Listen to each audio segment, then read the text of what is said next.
Hey everybody, in this video we're going to talk about scalar multiplication of matrices. When we're dealing with scalar multiplication, it's simply a process of multiplying each entry of a matrix by the same number.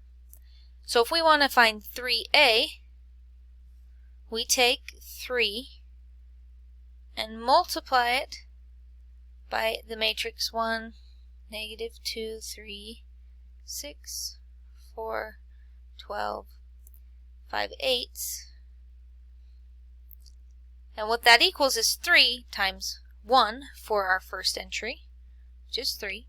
3 times negative 2 thirds for our next entry, which is negative 2. 3 times 6, which is 18. 3 times 4, which is 12. 3 times 12, which is 36. And then 3 times 5 eighths, which is 15 eighths. So it's simply just multiplying this 3 almost like you're distributing it to every single number. Okay, so let's do just a few more examples.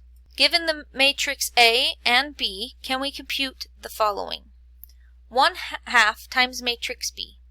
Well, that's going to be 1/2 times each of the entries. So 1/2 times 3 is 3 halves. 1/2 times negative 2 is negative 1. 1/2 times 0 is 0.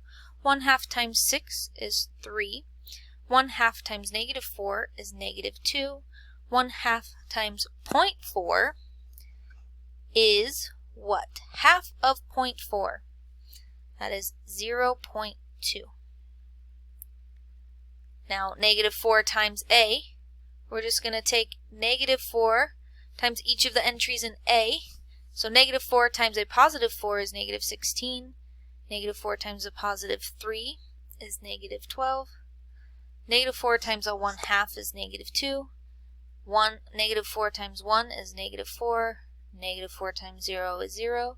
And then negative 4 times a negative 3 is a positive 12. So that is scalar multiplication of a matrix.